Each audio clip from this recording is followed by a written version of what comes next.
She stood on our driveway, arms crossed like she owned the entire street, pointing at my wife who was struggling to carry boxes from the car. "This is HOA property. You can't dump trash here," she shouted, even though those boxes were filled with baby clothes my wife's sister had, just sent for our newborn. My wife tried to ignore her, but Karen stepped right in front of the car and dialed 911. "Arrest them immediately," she screamed into the phone, pacing like she had just caught criminals. A few neighbors peeked out from their blinds, whispering, while my wife's hands shook from the weight of the boxes and the humiliation of being treated like a trespasser on our own driveway. Minutes later, a patrol car rolled up. Karen ran towards the officers like she was their commander. "Finally! You need to cuff him now. He's breaking all the HOA rules," she yelled, pointing at me as if I was already guilty. I stood still, calm, because something inside told me this wasn't going to play out the way she wanted. The cop closest to me slowed down, glanced at my face, then leaned slightly to his partner. I caught the whisper. His eyes widened just a little. "Wait, is that Ghost Viper?" Karen froze mid-sentence, looking back and forth between me and the officers, confusion twisting her face. "Who?" she snapped. But the way the cop's expression changed told me she had just stepped into something far bigger than HOA nonsense. And for the first time, I saw a flicker of doubt flash in her arrogant smile. The officer straightened up, his whole tone shifting. He didn't rush forward to cuff me like Karen demanded. Instead, he gave me the smallest nod of recognition, the kind only two men who've seen real things would understand. Karen, impatient and red in the face, stomped her foot. "Why are you just standing there?" "He's violating HOA Code 14. No moving boxes after 6 p.m., she shrieked, waving her phone like it was a badge of authority. My wife tried to explain softly, "These are baby supplies. We just—" But Karen cut her off, clapping her hands loudly. "Quiet. You people always come here and think rules don't apply. This neighborhood is not for freeloaders." Her voice cracked through the street like broken glass, and I could see the neighbors' blinds shifting wider. They weren't just watching anymore, they were recording. The officer finally spoke, steady and sharp. "Ma'am, step back." But Karen refused, jabbing her finger at me again. "Don't you see? He's dangerous. He doesn't belong here." That was when the second officer muttered, almost under his breath, "Ghost Viper doesn't belong? Lady, if you knew."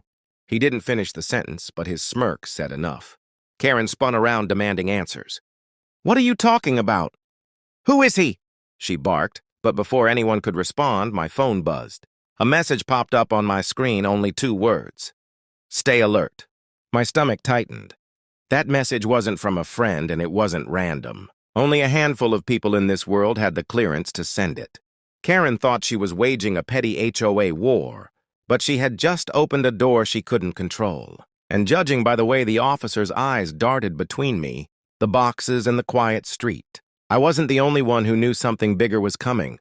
Karen's voice grew sharper, desperate now that the officers weren't obeying her every word.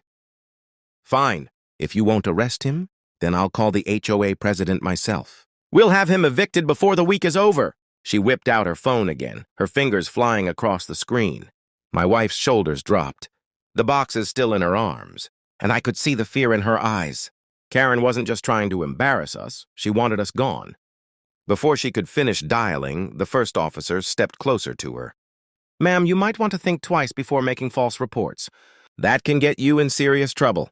His voice was firm, but Karen only laughed. "False reports? I have proof!" She darted toward our mailbox, yanking out a paper she had slipped there earlier. She waved it like a victory flag. "See, official HOA violation notice? He doesn't even own this house. He's squatting!" The neighbors gasped. My wife's lips parted in shock, but I didn't move. Karen thought she had just delivered a fatal blow. What she didn't know was that the paper in her hand was a fake, one I had been expecting her to use. Because 2 nights ago, I had caught her on my security cameras slipping that forged notice into our box. "Ma'am," the second officer said slowly, "where did you get that document?" Karen puffed up, proud of herself. "From the HOA files, of course. I have access to everything. I'm on the board." But the officer's partner was already shaking his head. Funny, because the HOA office confirmed earlier this week that this property belongs to His eyes flicked at me, pausing, almost testing whether I wanted it revealed. I finally stepped forward, my voice calm but cutting through the tension. This land is mine, bought and paid for, with papers that hold a lot more weight than her forgeries. I unlocked my phone, tapped once, and the security footage appeared clear as daylight. Karen slipping the fake notice in, looking over her shoulder, whispering to herself. The crowd that had gathered gasped louder this time. Karen's confident smirk cracked.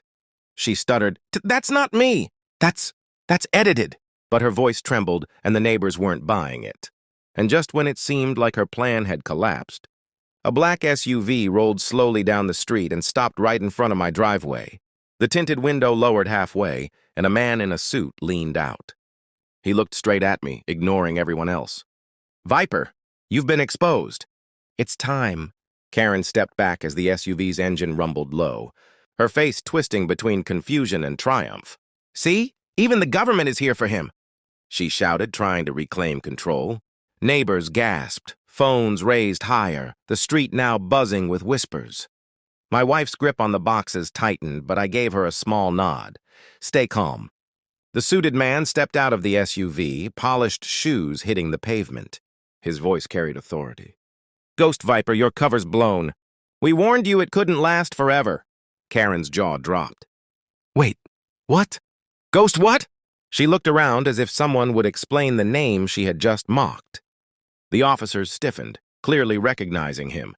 One murmured, "That's federal." Karen thought she had won. But the man wasn't here to drag me away. He was here for her. He pulled out a folder and handed it to the officer. "Your so-called HOA board member here has been under investigation for months. Fraud, harassment, falsifying documents. We let her dig her own grave, and tonight she finally did." Karen's eyes went wide. No, you got it wrong. He's the criminal, not me. I was protecting the neighborhood."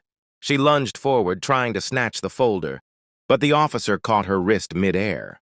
"Ma'am, you're under arrest for falsifying legal documents and filing a false police report." The cuffs clicked and the crowd erupted, some cheering, some just shocked silent. Karen screamed as they pulled her toward the patrol car. "You'll regret this. All of you! He's dangerous!" "He's not who you think he is." But her voice faded behind the door slamming shut. I bent down, took the boxes from my wife's trembling hands, and whispered, "It's over." She nodded, eyes glassy with relief. The suited man gave me one last look. "Your service isn't forgotten. But it seems even in the suburbs you can't escape the battlefield." Then he slid back into the SUV and disappeared down the street. The neighbors stood frozen, replaying everything in their minds. The story of the HOA tyrant turned criminal spreading already in hushed voices. And as the patrol car pulled away with Karen inside, I couldn't help but think of one simple truth. She had tried to use fake power to destroy my family, but tonight real power destroyed hers.